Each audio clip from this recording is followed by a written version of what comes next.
그 예수님이 잡히시는 현장에서 있었던 여러 사람들이 하는 이것들, 예수님으로부터 시작해서 제가 말씀을 좀 드렸습니다.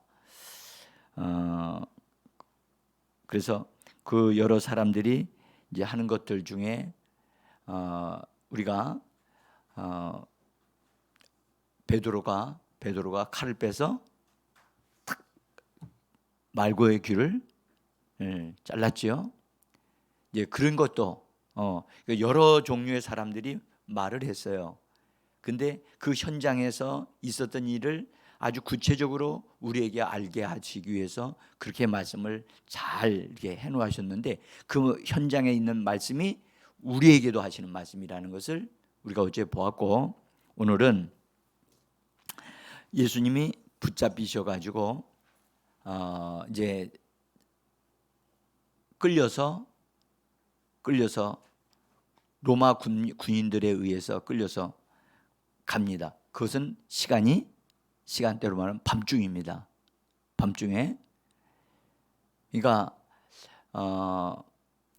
예수님이 지금 현재 겟세마네 동산에서 기도하신 후에 쉬는 시간이 거의 없이 아주 굉장히 긴박하게 지금 흘러가고 있는데, 예수님이 자기를 내어주는 말을 함으로 그 사람들이 예수님을 붙잡았다고 그랬지요. 그렇죠? 내어주지 아니하셨더라면 어느 누구도 그에게 손댈 수 없었다는 것을 말씀을 드렸어요. 제가 그 말씀을 통해서 여러분들에게 말씀드렸던 것이 뭐냐면, 우리에게 있는 권한을 우리가 그 권한을 믿음으로 계속해서 딱 유지하게 되어지면, 믿음으로 잘 말함으로 잘 유지하게 되어지면 하나님의 역사가 계속 일어나요. 그런데 우리가 하나님의 역사가 일어나는 것에 대하여 반대되어지는 말을 계속하게 되어지면 내어주는 것이 되어져서 우리가 생각했던 그런 역사가 일어나지 않아요. 응? 그래서 우리의 입에서 나오는 말을 잘 살펴보셔야 돼요. 응? 그래서 우리가 이제 오늘 이제 기도회 이제 오잖아요. 기도회 올 때 오늘 저녁에는 하나님이 나에게 은혜를 주실 것이고 나로 하여금 기도하게 하실 것이고, 나는 오늘 저녁에 하나님의 은혜를 받고 주님의 영광을 경험할 것이다. 그렇게 믿음으로 말을 하고 나오면 그 사람은 그런 역사 속으로 끌려 들어가요. 그런데 오늘 나가면 상당히 기도하기가 힘들겠다. 안 갈 수도 없고 말이야. 이제 그렇게 해서 나오신다고요? 그러면 영락 없어요. 영락 없습니다. 그래서 우리가 이 말하는 기술을 잘 배울 필요가 있어요. 하나님의 역사가 계속해서 우리 가정에 일어나는 말을 할 때 그런 역사가 지속되어지고 채워지고 좋은 일들이 막 일어나요. 그런데 그렇지 아니하고 쓸데없는 말들을 이렇게 하게 되어지고, 그래서 하나님의 말씀과 상충되어지는 일들이 일어나게 되어지면 손실이 일어나기 시작해요. 마이너스가 되는 일이 벌어져요.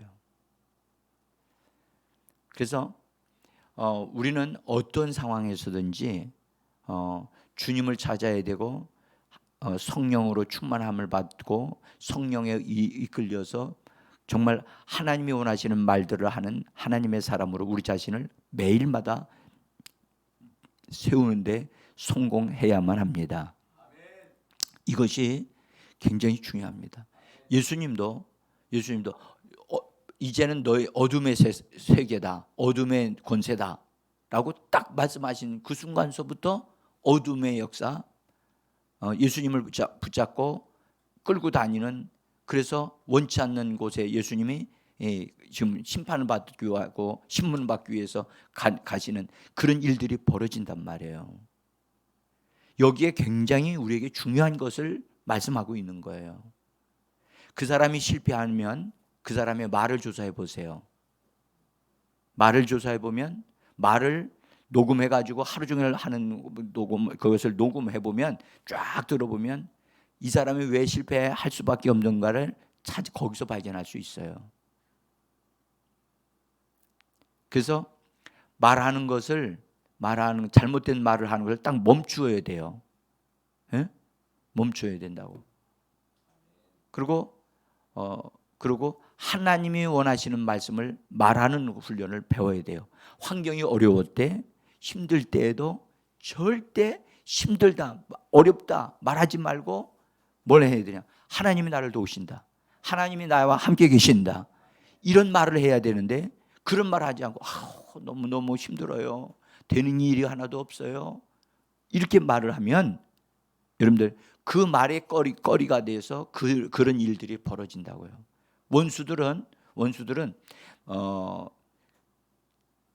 원수들의 영적인 세계를 아는 사람들은 절대 원수가 좋아하는 말을 하지 않아요.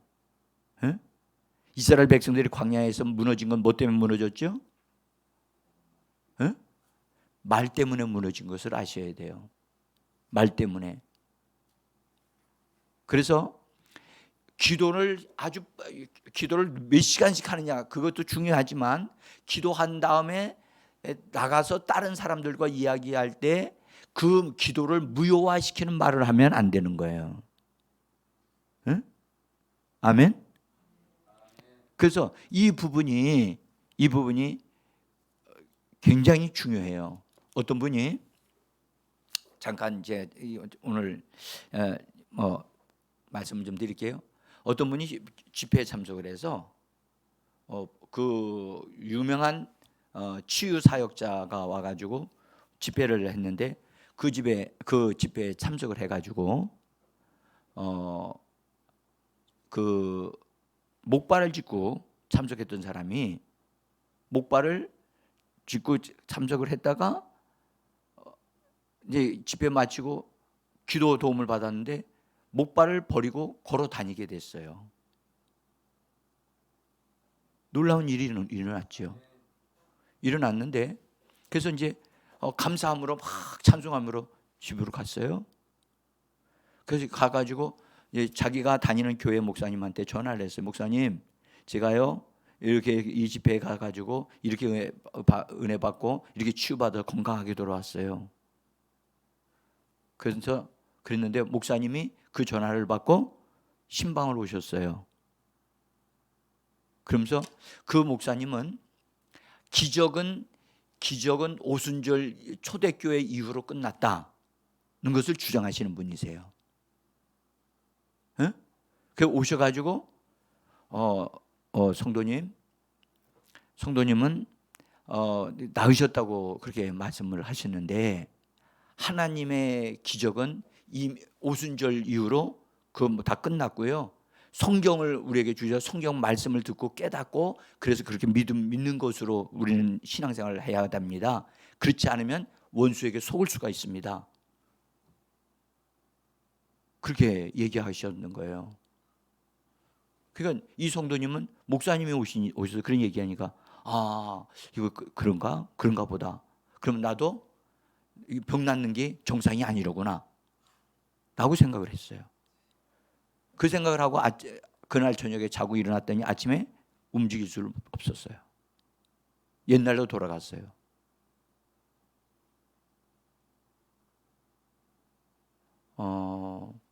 우리가 언어 습관을 바꾸지 않으면 성장도 좋은 결실도 볼 수가 없어요. 그래서 이걸 분명히 아셔야 됩니다. 기도하는 것도 중요해요. 그러나 기도하는 것 못지않게 중요한 건 뭐냐? 언어가 새롭게 되어져야 됩니다.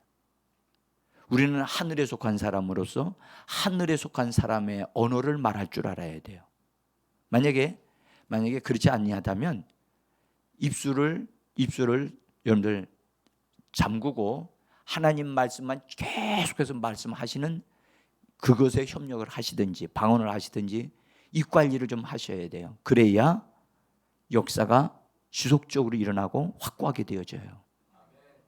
응? 그래서 주님도 자기 자신을 내어주는 말을 하실 때 주님도 버릴 권세를 사용하시니까 그 역사가 일어나더라는 거죠. 그래서 우리가 그걸 잘 우리 기억하죠. 그러니까 내어주시는 말씀을 딱 하시는 순간 그들이 딱 사로잡고 결박을 했어요. 예수님을. 근데 결박하고 그들은 그렇게 생각해서 이건 예수는 기적을 행하는 예수가 아니라 지금은 죄인의 예수로 결박을 한 상태인 거예요. 그 군인들이 예수님을 끌고 갈 때 여러분 하면 로마 군인들은요 예수를 붙잡았다고 하는 것 때문에 굉장히 흥분하고 있었어요. 그러면 앞으로 막 가고 있었어요. 근데 거기 붙잡혀서 끌려가고 있는 예수님. 여러분 한번 생각해 보세요. 그 예수님을 로마 군인들이 생각을 야 찬찬히 가자. 저 예수님 여기 넘어질 수도 있으니까 조심해서 가자. 그리고 갔을까요? 자기들 하고 싶은 대로 막 가는 거예요. 예수님이 넘어져서 질질 끌려오던 어떻게 하든 그건 사정 없어요. 죄수라고 생각을 하고 있는 거예요. 그래서 성경은 뭐라고 말씀하냐면 예수님께서 이렇게 끌려가실 때에 대해서 말씀하기를 어린 양, 도수장으로 끌려가는 어린 양과 같다. 참 여러분들 얼마 전까지만 해도 하나님의 역사를 막 이루셨던 그분이 이렇게 순간에 붙잡혀서 끌려가시는 이런 분이 되셨다는 것은 기가 막힌 일이잖아요.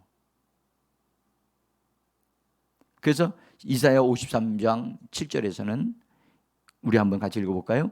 그가 곤욕을 당하여 괴로울 때에도 그 입을 열지 아니하였으며 마치 도수장으로 끌려가는 어린 양과 털 깎는 자 앞에서 잠잠한 양같이 그의 입을 열지 아니하였더라.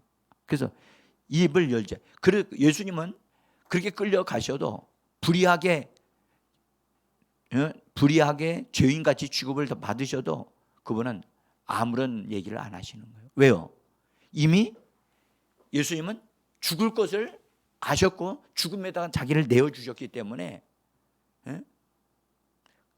이제 죽음의 그것이 완결되어지기까지 여러 가지 수모를 당하고 고통을 당할 걸 이미 알고 계셨어요.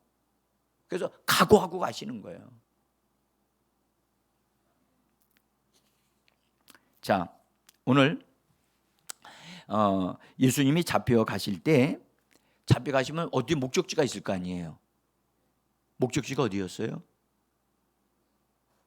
아니 성경 보시면서 그냥 듣지 마시고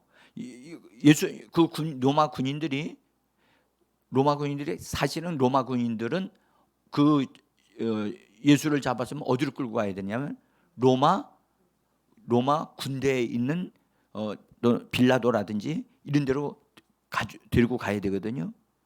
근데 그렇게 하지 않고 그들은 이미 어떤 목적지가 어디로 가야 된다는 것을 결정했어요. 어디로 가야 되느냐? 본래 유대 종교의 지도자들로부터 신문을 받도록 한다는 그런 것을 가지고 그쪽으로 끌고 거기는 예루살렘 성에 가까이 있거든요. 그러니까 예루살렘 성에 가까이인데 그 예수님이 잡히셨던 그 겟세마네 동산에서 그까지 거리는 그리 멀지 않아요. 그래서 이제 끌려가신데 오늘 성경은 참 기가 막히게도 요한복음을 우리가 읽었잖아요. 요한복음에서는 어디로 데려갔느냐? 안나스라고 하는 사람의 집으로 들어갔어요.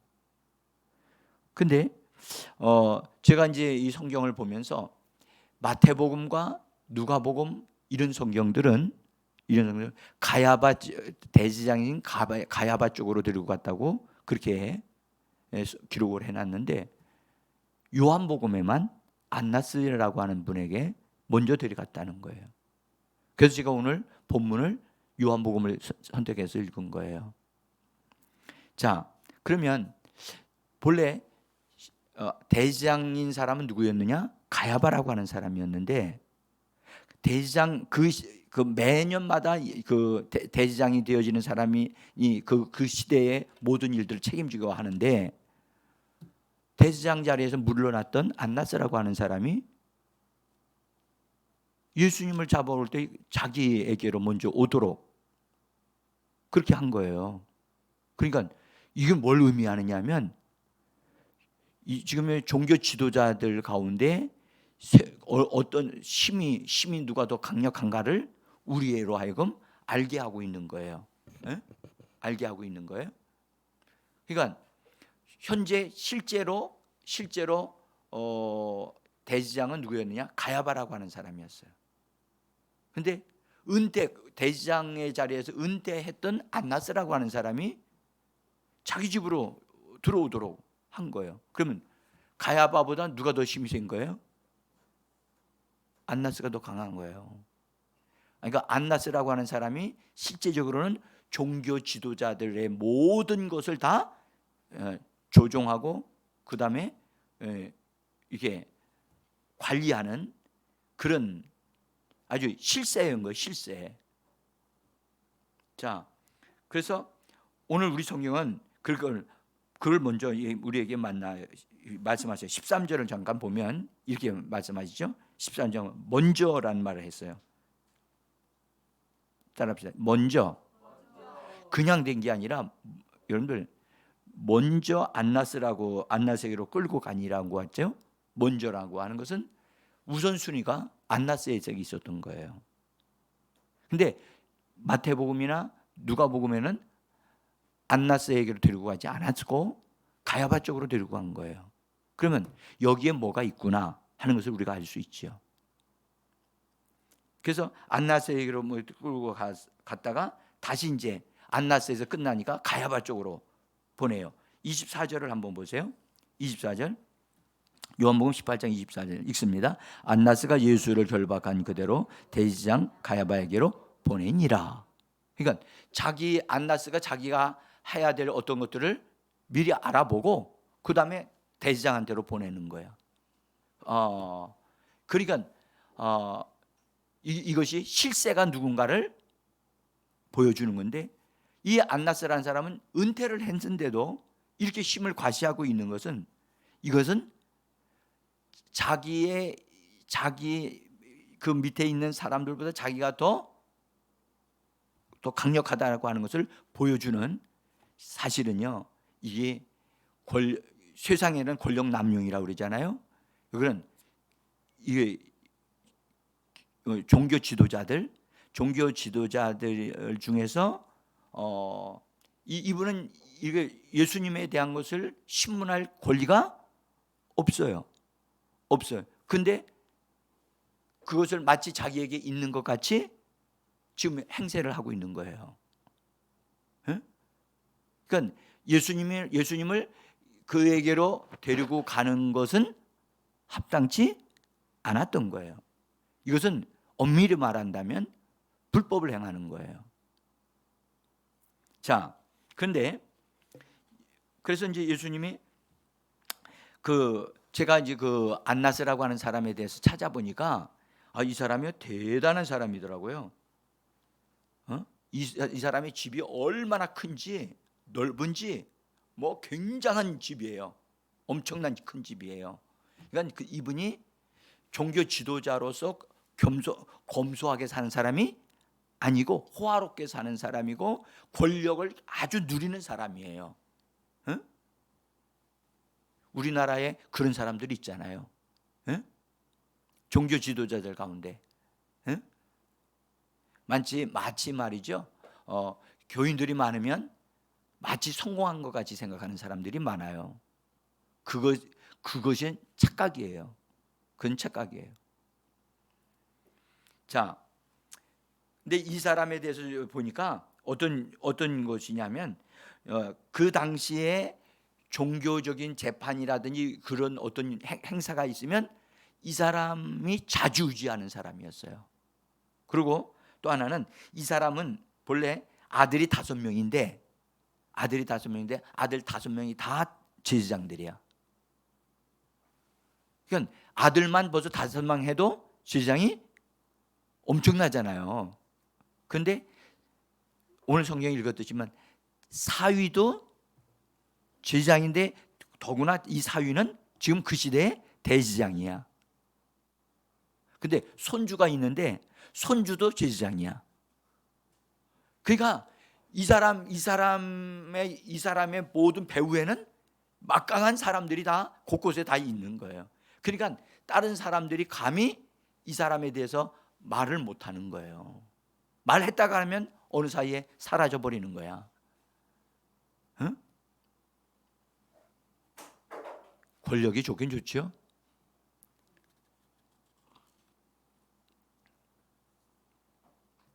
자, 어쨌든 그런 사람이었다는 것을 말씀을 드리면서, 그래서 이 사람이 예수님을 자기 집에 있는 그 넓은 데로 사람들을 불러 모으고 거기서 먼저 안나스가 예수님을 만나는 거예요. 그러니까 예수님은 그당 보면 33살의 젊은 사람이었고 이 사람은 나이가 든 사람이었어요. 아주 이 사람 안나스는 노련한 사람이었어요. 응? 그 사람이 예수님을 딱 봤을 때 어떤 눈초리로 봤을까요? 아, 이분은 대단한 분이야. 이분은 기적을 행하시는 분이야. 그렇게 봤을까요? 어떤 분은 어떤 눈초리로 봤을까요? 아니, 고작 이런 사람이 그렇게 이 나라를 시끄럽게 했어? 그런 눈초리로 보지 않았을까요? 그래서 예수님이 딱 거기에 와서 있는데 묶여가지고 와 있단 말이에요. 그래서 그런 시선을 가지고 질문을 했어요. 뭐라고 질문했느냐?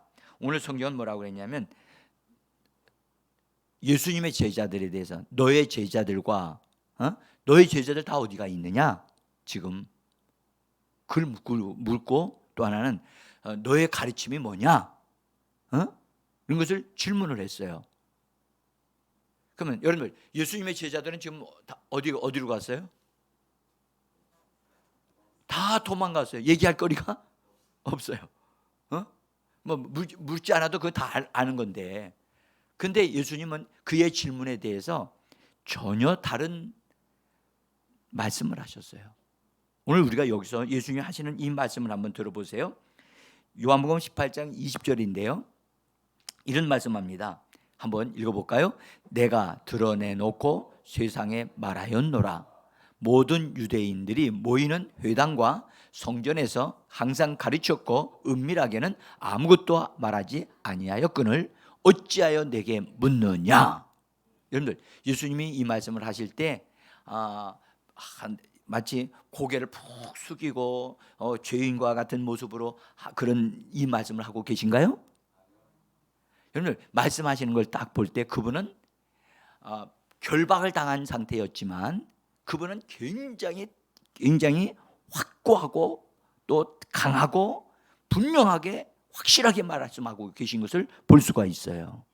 그러니까 예수님은 사람의 권력 앞에 종교적인 지도자들 앞에 절대 자기 자신이 마치 죄인과 같은 해가지고 막 그들에게 사정을 하는 모습으로 자기는 서지 않았다는 거예요. 당당하셨다는 거예요. 응? 그러시면서 또 연결해서 이렇게 말씀을 하셨어요. 한번 보셔요. 거기 메시지역으로 되어 있는 걸 한번 내가 보여드릴게요. 메시지역으로. 자, 한번 읽어봅시다. 나는 모든 것을 공개적으로 했다. 은밀히 말한 것은 하나도 없다. 그런데 너희는 왜 나를 음모자 대하듯이 하느냐? 내 말을 들은 사람들에게 물어보라. 지금 현재 요 번역은 그런 말, 나를 음모자, 이 말은 다른 말로 죄인 취급한다는 얘기잖아요. 그죠? 또 악한 자, 악한 일을 하는 자, 악한 것을 도모하는 자, 음모자로 대하고 있다는 것을 그렇게 번역을 했어요. 그러니까 지금 현재 예수님이 이 안나스라고 하는 사람에게, 아주 노련한 사람에게 그가 어떤 자세로 지금 예수님을 바라보고 있는가, 그것을 아주 분명하게 보게 해주는 아주 기가 막힌 말씀을 하신 거예요. 여러분, 우리에게는요, 하나님에 의해서 어떤 상황에서든지 그 상황을 확실하게 살피고 꿰뚫어 볼 수 있는 통찰력이 필요합니다. 아멘. 진짜 이거 굉장히 중요한 거예요. 어떤 위경에 있든 간에 또는 어떤 좋은 상황에 있든 간에 거기서 이 일이 어떻게 되어지는 가는가에 대한 것을 확실하게 분명하게 잘 뚫어보고 그것에 대한 것을 바르게 말할 수 있는 우리가 되어져야만 합니다. 아멘. 그래서요, 여러분들, 우리는 그리스도인들은 통찰력이 있어야 돼요. 응? 예수님은 사람들의 마음까지 다 읽으시는 분이라고 우리는 알 수 있잖아요. 그렇죠? 우리가요, 이런 부분에서 예수님이니까 그걸 가능하지, 아닙니다. 우리들도 주님에게 역사하시던 성령이 우리에게도 역사하고 계시는 분이십니다. 그러니까 성령에 의해서 그렇게 되어지는 것이지, 예수님이 하나님의 아들로서 일을 하시는 게 아니란 말이에요. 사람의 아들로서 일을 하고 계시는 거예요. 응? 그래서 여기서 예수님이 이렇게 당당하게 말씀하셨듯이 웬만한 사람은요, 이런 자리에 딱 붙잡혀 가면요, 그냥 말도 못하고 기가 죽어가지고 그런 상태가 되어지는데, 이 젊은 이 사람은 이 안나스라고 하는 사람의 그 마음 중심에 있는 것을 꿰뚫어 보면서, 당신은 지금 나를 바라보는 눈이 나를 음모의 주동자로 보고 있지 않느냐 하는 그것을 느끼도록 예수님이 말씀하고 있어요. 여러분들, 그 사람에게 마음을 정곡으로 탁 찔러서 그 사람이 지금 하고 생각하고 있는 것을 드러낼 때 깜짝 놀라지 않겠어요? 그걸 가리켜 성경 뭐라고 그러냐, 예언한다고 얘기하는 거예요. 그 사람이 숨기고 있는 것을 들춰내서 예언하는 것, 이런 것이 여러분들 교회 안에 들어왔을 때, 여러분들 세상 속에서는 그런 걸 밝히 못하는데, 교회 안에 들어왔는데 어떤 사람이 마음이 아주 좀 좋지 못한 사람이 들어왔어요. 교회 안에 들어왔어. 그런데 교회 안에 있는 사람들 중에 영적으로 밝은 사람들이 그 사람을 향하여 예언을 해요. 응? 사도 바울이 그렇게 그가 선교 역사를 할 때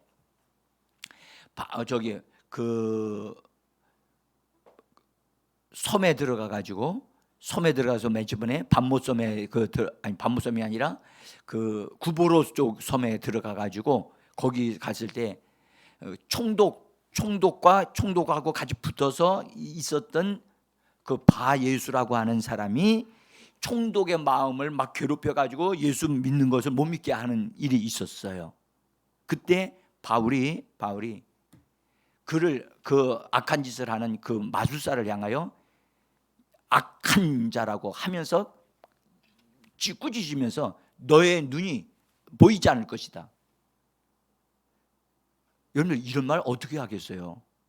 너의 눈이 보이지 않겠다 라고 말을 딱 하는 순간에 그 사람의 눈이 어두워져서 더듬거리면서 어떻게 가야 할지도 모르고 당황하고 있었던 것을 성경은 기록하고 있다고요. 여러분, 우리 그리스도인들은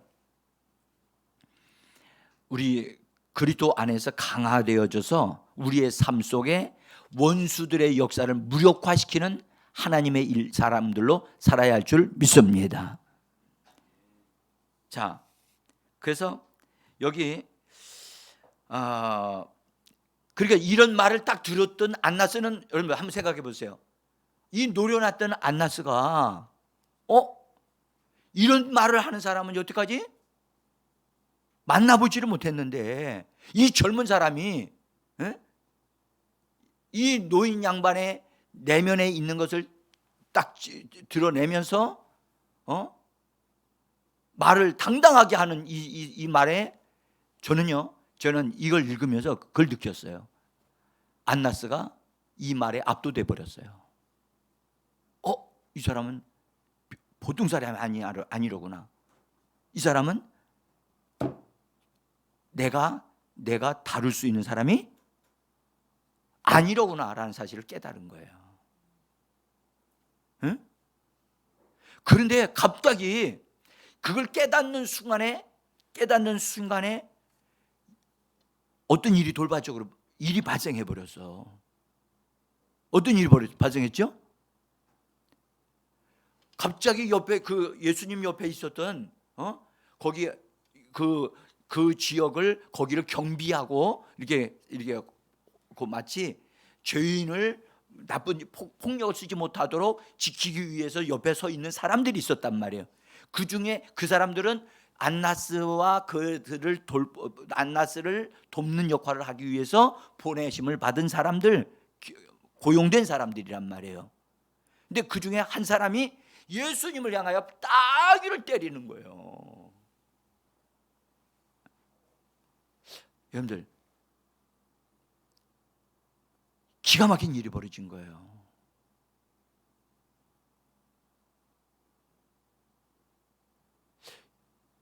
여러분 한번 생각해. 그냥 때린 게 아니에요. 아주 강하게 때렸어요.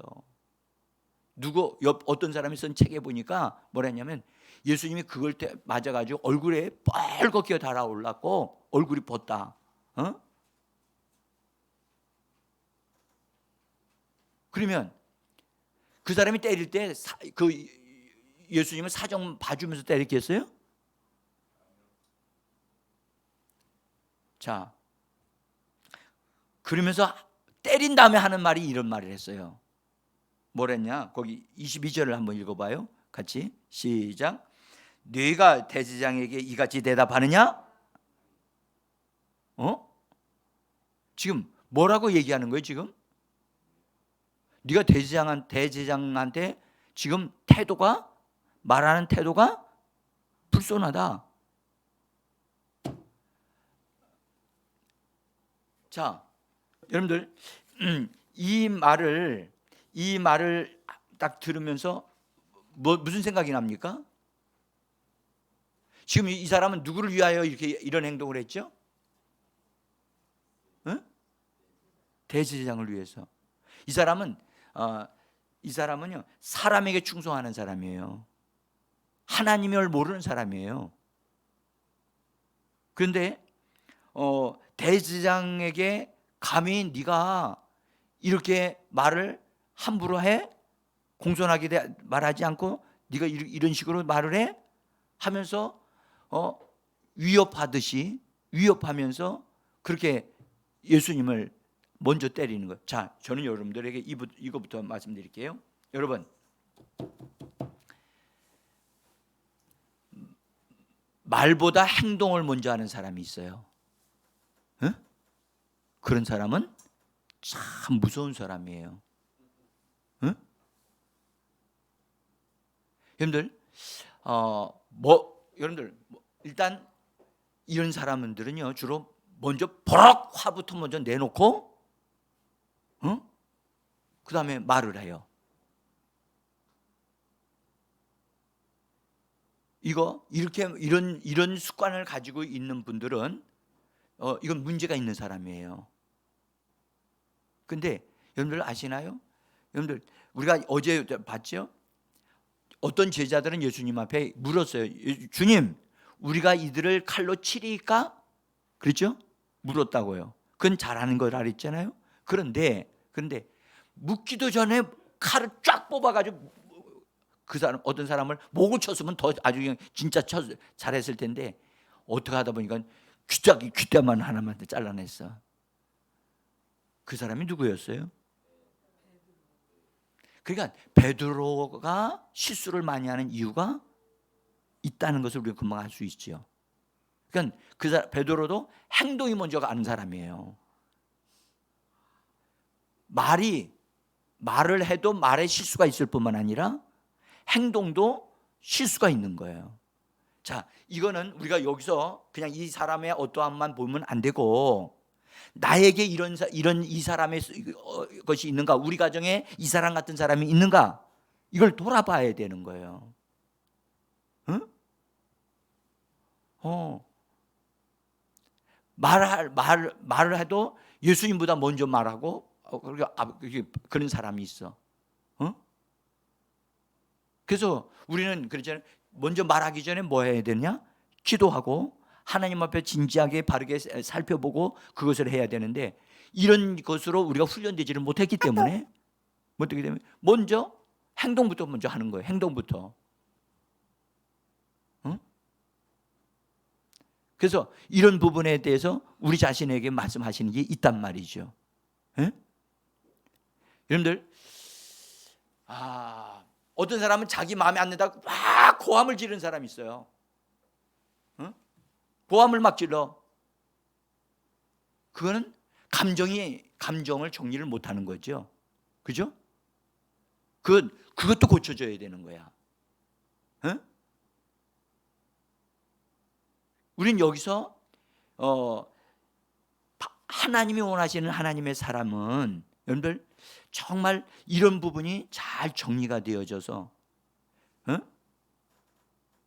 바르게 이게 우리 자신이 세워져야 된다. 자, 예수님이 한번 생각해 보세요. 그 옆에 있던 사람한테 귀싸대기 한 대 맞았으니 얼마나, 여러분들, 갑작스럽게 이렇게 날라왔으니 얼마나 당황하셨겠어요. 그리고 예수님이 이런 모욕을 당한 적이 없잖아요. 그렇죠? 한번 여러분이 만약에 귀싸대기를 누구한테 그냥 얻어맞았다, 어떤 반응을 하실 것 같아요? 한 번씩 여쭤봐야 되겠네. 응? 안 맞아봐서 잘 모르신가요? 제가 이순자 집사님한테 여쭤보는 게 아마 좋을 것 같은데, 내면에 뭔가 말씀하실 게 있을 것 같은데, 여러분들, 사랑하는 남편에게 맞을 수도 있고 사랑하는 자식들한테도 맞을 수 있고 이 친구들한테 맞을 수도 있어. 응?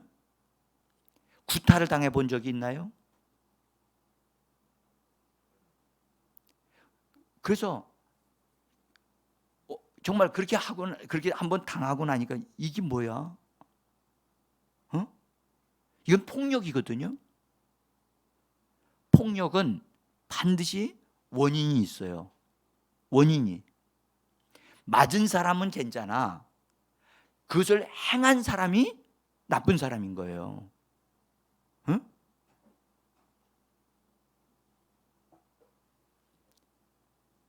어떤 분이 사랑하니까 결혼을 했는데, 결혼하고 나서 얼마 지나지 않아서 남편이 자기에게 손대기 시작을 한 거야. 응? 사랑하니까 때린대요. 자기 합리화를 시키면서 그 짓을, 그러니까 이 여자분은 그걸 그렇게 지내다 보니까 그게 의뢰 그런 줄만 아는 거야. 그런데 나중에서야 이것이 못된 짓이라는 것을 알게 된 거예요. 그건 어떻게 해야 되죠? 어떻게 해야 돼요? 아니, 여기 계신 분은 그런 일이 없으니까 잘 모르게 안 하시는 것 같은데, 만약에 내 딸이 결혼을 했는데 사위한테 그런 어려움을 당한다, 그럼 어떻게 할 거예요? 뭐 이것도 안 대답하고 저것도 안 대답하면 뭐 하자는 거예요 좀? 응? 내가 안 하고 내 딸 당하는 건 몰라요. 알아서 해요. 그래요?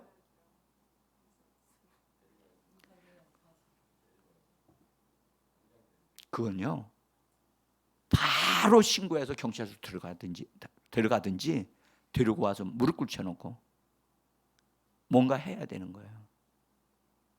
응? 한 번만 이런 행위를 하면 넌 모든 거 끝난다. 그리고 그에 대한 모든 전적인 책임을 묻겠다 해가지고 각서를 써가지고 아주 눈물이 쭉 빠지도록 혼내줘야 돼요. 그는 부인이 그런 부분을 내버려 두면 남편을 점점점 더 못되게 만드는 거예요. 처음에 딱 그걸 제동을 해야 돼요. 응? 폭력은 절대 안 된다. 아멘. 따라합시다. 폭력은 죄다. 우리 규민이 형제도 말을 해야 돼요. 따라요. 폭력은 죄다. 죄입니다. 죄. 그건 악한 겁니다. 사람의 인격을 짓밟아버리는 아주 못된 겁니다. 우리 주님은 절대 폭력을 안 쓰셨어요. 때리면 맞으셨지만 그 말 때문에 맞으신다고 너 때렸냐? 나도 때리겠다 해가지고 예수님 안 때렸다고요. 폭력은 어떤 모양으로든지 허락하면 안 돼요. 집안에서 폭력은 있어서는 안 돼요.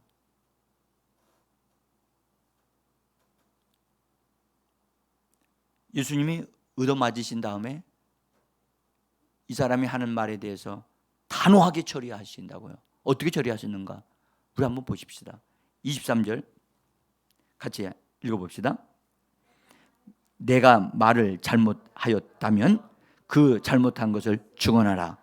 바른 말을 하였으면 네가 어찌하여 나를 치느냐. 여러분들 이 말씀을 읽어보면 예수님은요 당당하게 확 뚜렷 선명하게 얘기를 하신다고요. 응? 내 말이 잘못되었다면 잘못된 것이라면 잘못된 그것에 대하여 나한테 증거를 갖다 주고 말을 해라. 증언해라. 만약에 내가 옳은 말을 했다면 너는 어쩌여 날 치느냐? 너 친 것은 잘못이라는 걸 깨닫게 하시는 거거든요. 우리 주님은 이 말씀을 하고 있는 자리에서 이 말을 들었던 안나스가 뭐라고 느끼겠어요?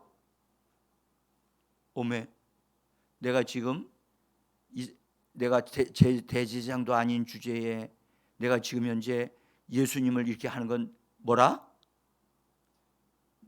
자기에 대해서 말을 하면 할 말이 있어요, 없어요? 그러니까 이 말을 듣는 순간에 자기의 뭔가 잘못된 것이 확 느껴진 거야. 그러니까 즉각적으로 수습을 해가지고 예수님을 결박한 그 상태로 바로 가야바로 제장으로 보낸 거예요. 그러니까 예수님은 그 자리에서 이런 말씀을 하시면서 안나스의 양심을 만지신 거예요. 양심에 걸리도록.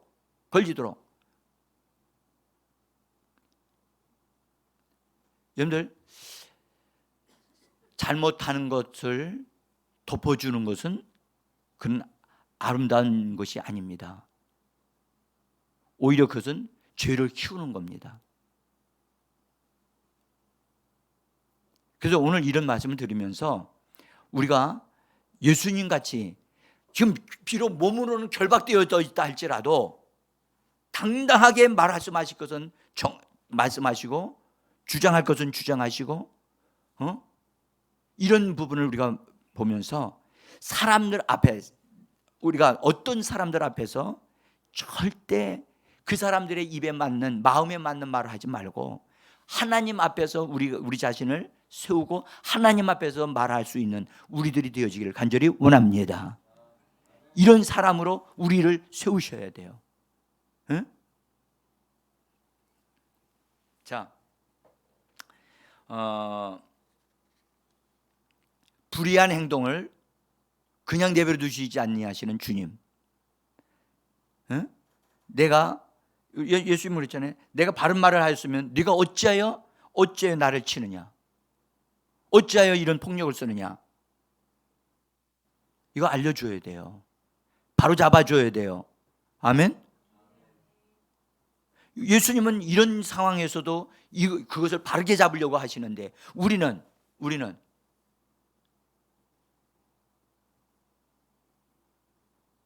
저는요 이런 분들 봤어요. 자식에게 매맞는 부모님들 봤어요? 응?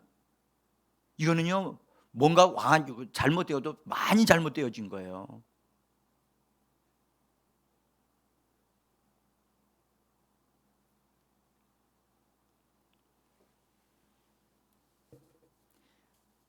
우리 가정에 삐뚤어진 것이 있으면 하나님 앞에서 기도하면서, 하나님, 이건 잘못된 겁니다.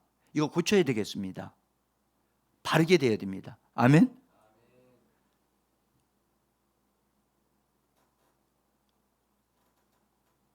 내가 옛날에 신앙만 신학 이런 신앙이 서져서 있었다면, 젊은 청년이었을 때 세워졌더라면 저희 어머니 아버지가 아름답게 살 수 있도록 제가 도와드렸을 텐데, 그런 생각이 들어요.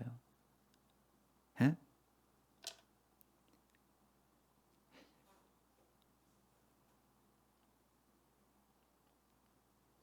자, 오늘 이제 우리 좀 기도를 이제 하고자 합니다. 여러분, 우리 가정에 치부가 드러나는 것을 부끄러워하시면 안 돼요. 우리 가정에 누군가가 알면 안 돼, 이런 건. 그리고 그런 걸 숨기고 있는 어떤 것이 있다면 주님 앞에 드러내셔야 됩니다. 주님, 우리 가정에 이런 부끄러운 것이 있습니다. 이걸 정리하기를 원합니다. 그래서 주님 앞에서 우리 가정이 주님 보실 때도 건강한 가정으로, 그런 가정으로, 또 우리 자신들도 내가 예수 그리스도의 사람으로서 정말 예수님과 같이 당당하게 이렇게 말하고 바르게 행할 수 있는 나 자신을 세우는 우리가 되어지기를 간절히 원합니다. 이 시간 우리가 그거 놓고 좀 기도해야 돼요. 정말 여러분들, 겉으로 볼 때는 아주 아름다운 것 같이 보여요. 아무 문제가 없는 것 같이 보여. 근데 속으로 쑥 들어가서 보면 저 뒤에 바퀴벌레가 들어있어. 저쪽에서는 들쥐들이 막 춤을 추고 있어. 응? 이거요, 정리해야 돼요.